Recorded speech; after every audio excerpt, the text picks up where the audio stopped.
And now, it's time for another Dice Tower review with Tom Vasel.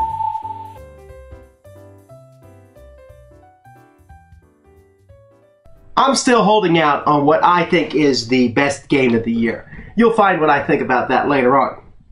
But if it comes in terms of games that are greeted with most enthusiastically by my gaming group, then it would most definitely have to be Small World. So with triumphant cheers, of course, that I was able to get the new expansions.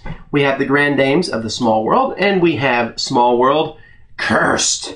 And then, of course, there's another expansion which comes with a bunch of leaders for Small World, but this is one that I'm going to mention it briefly in this review, but it's one that you pick up at conventions or get through their website or various other ways. But I mainly want to talk about these two expansions. Now, the negative thing about these expansions is they give you more races. That's not a negative.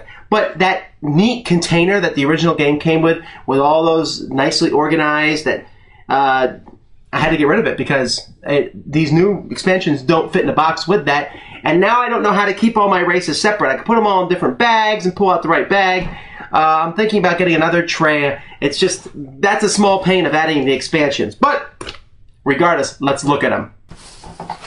The first expansion we'll talk about is the Grand Dames of the Small World. And this one adds more female races to the mix, which makes my daughter very happy. She's getting tired of playing the Amazonas all the time.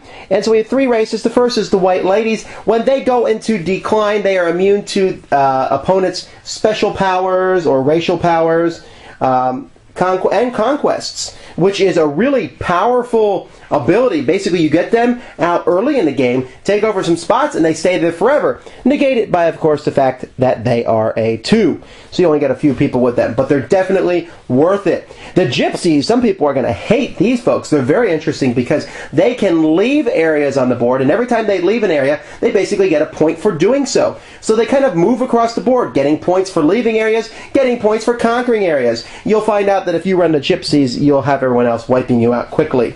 The priestesses are interesting. When they go into decline, they take all their people, all the priestesses, and put them in one big pile in their area. And that, let's say you have several priestesses left over, they all go into one area, and then they're basically their ivory tower. These priestesses then can be attacked like normal, but you'll get 1 point for each priestesses in the pile, which is a pretty neat function because it's a lot harder to attack them. However, they're still very, very vulnerable. A dragon can take them out, or a very determined player, when they find out you're getting 7 or 8 points per turn, because that's how many you've stuck in there.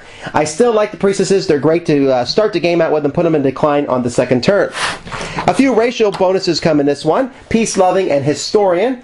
Peace-loving, you get 4 points, or you get points, if you do not attack. You get 3 points every time you don't attack an active race.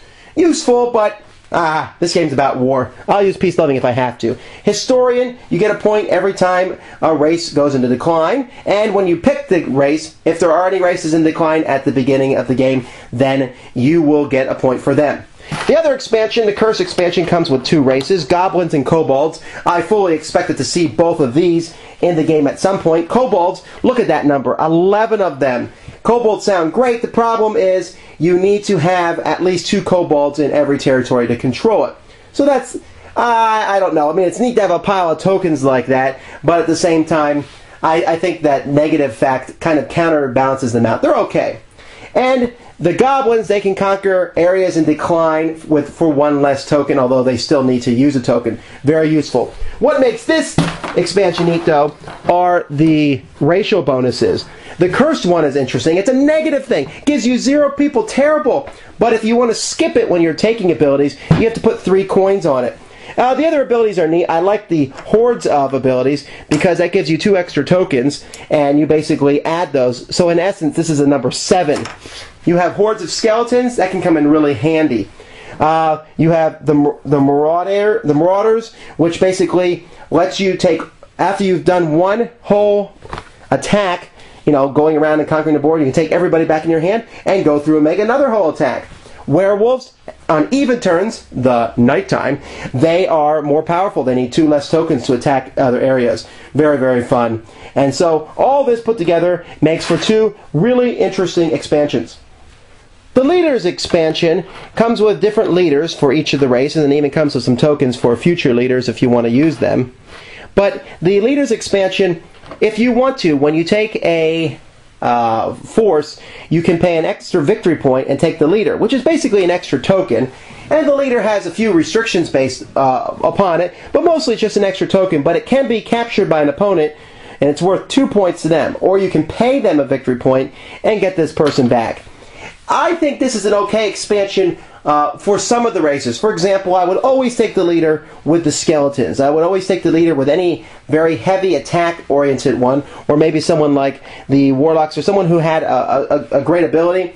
But for someone like the halflings or the goblins, I'm not sure that they would be quite as useful for those races. So this is not one that I would go out of my way to get, but it's an okay variant for the game. If you like Small World, these are guaranteed things that you should just pick up. I mean, they're great. They add more variety. The stacks still fit in a box. The only problem I have is with the new races, of course, as I said. But you can figure something out there, probably plastic bags, or just have a pile and sort them out at the beginning of the game. They all seem very well balanced. Both of them were made from contests that the company held. And while some of them I like more than others, I haven't seen any that anyone absolutely hates, unless they hate it because they're so powerful. But again, the game balances things out. They don't have to be so, even if one seems more powerful than the rest, people are going to attack you more often. So I like both of them. The Leaders one is okay, but they add a lot to the game, and I would recommend picking both of them up. Make the Small World experience better. One quick note, I've tried out both of these expansions with new players who were new to the game, and they seemed to easily pick up on it. They didn't even realize that there were expansions in play, except for the fact that the original reference card that players have does not show the new ones, and each of these expansions comes with one small reference card. I wish there was a way to incorporate all the expansions and the original ones onto reference cards. I'm sure there will be some kind of file like that on the internet available at some point. But good expansions for a great game. The Grand Dames of the Small World and Cursed. Which one do I like better? I'm going to lean with Cursed, but I really like the races from this one also. Get them both. Why waver? Thanks for joining us today. For more written, audio, and video reviews, as well as the #1 board game podcast, check out the website at www.thedicetower.com. Until then, this is Eric Summerer, and you've been watching The Dice Tower.